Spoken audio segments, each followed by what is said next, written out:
اللہ الرحمن الرحیم۔ السلام علیکم ناظرین، امید ہے کہ آپ سب ٹھیک ہوں گے۔ آج ہم حضرت ابراہیم علیہ السلام کے بارے میں بات کریں گے۔ حضرت ابراہیم کی پوری قوم بت پرستی اور شرک میں مبتلا تھی۔ حضرت ابراہیم نے جب اپنی قوم کو دعوت دین کی طرف بلایا تو قوم نے کہا ہم نے اپنے بڑوں کو بتوں کی پوجا کرتے ہوئے پایا ہے۔ تو حضرت ابراہیم نے کہا تم بھی گمراہی پر ہو اور تمہارے بڑے بھی گمراہی میں مبتلا تھے۔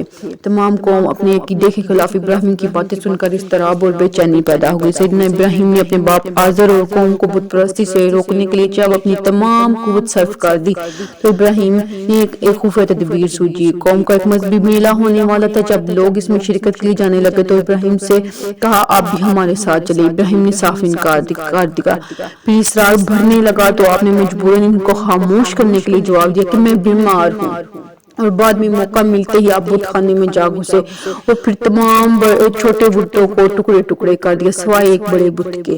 جب وہ لوگ میلے سے واپس آئے تو انہوں نے یہ بتوں کی حالت دیکھی اور کہنے لگے یہ گستاخی ہمارے دیوتاؤں کے ساتھ کس نے کی ہے؟